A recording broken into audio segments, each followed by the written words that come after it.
Hello guys, this is Shaky Beaves and welcome to another episode of my weekly series Road to a Katana Bleed build in Dark Souls 3. So if you caught last week's episode, I just want to clarify something. So I did transform the cursed rotted Greatwood Soul into the Arsted Spear, which is a poison weapon. We won't be using that in this playthrough. I did do that on a whim, and it actually might make for a subsequent playthrough, because obviously this is a luck build. You know, poison will stack with that or work with that, but it certainly won't be used in this playthrough. So I just want to reaffirm the intentions that I laid out in the very first episode of this series, and that is as follows. This will primarily be a katana playthrough. As you can see, we're using the HEIR katana, and that will give us passive bleed as well as high dex damage, because there are some bosses that simply do not, they're either bleed resistant or bleed damage does nothing to them, so they're entirely useless against them. So we do need to continue to build on our dex and look in parallel to ensure we can actually play through the game appropriately, really.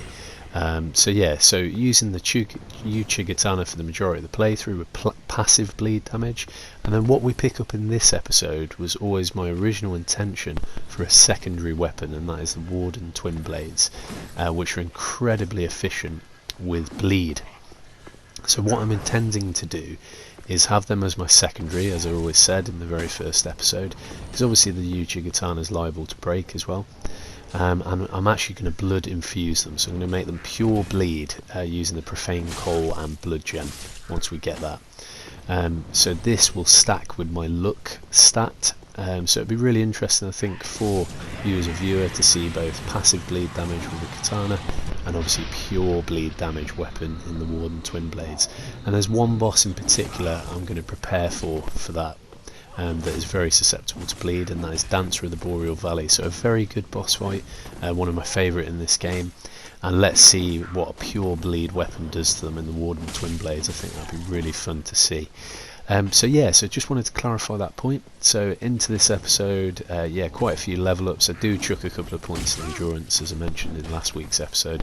Just wanted a couple of points in there as a bit of a buffer, because I felt I was running out a bit too quickly. I'll try to avoid putting any more stats in endurance if possible, and continue to build up dex and luck. I really need to plough into those areas now, and probably leave my health alone as well, and just purely try and get my dex and luck up to 30 as quickly as possible now, because we're coming into some quite formidable bosses, as we all know, the Abyss Watchers. That's kind of the turning point really for difficulty. So yeah, definitely need to plough into those areas, which I'm going to make sure I do. Cathedral the Deeps, an incredibly cool area, again showing From Software that they're just leaders and at the pinnacle of level design, in my opinion. Incredible area. I do miss quite a few bits and items in this episode, and that was really the challenge of getting it down to kind of 15 minutes per episode as well. So I probably will go back and tidy up and pick up a few items. I may or may not make them part of the next episode, depending on if they're entertaining or not. So don't stress too much if you think I'm missing lots of items. I cleared as much as I could. And also, finally, obviously we take on and defeat Deacons in the Deep. So the finale of the episode is that boss fight. Pretty simple, straightforward boss fight, to be honest, but nonetheless, from an art design perspective, very cool. That is it for me. Hope you guys enjoy this one. Thanks for the support on the series, and all the best. Take care.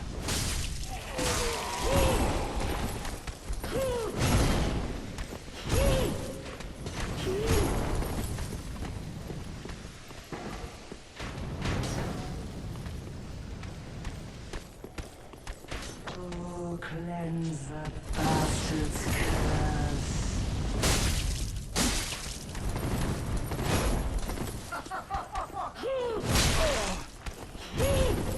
What time?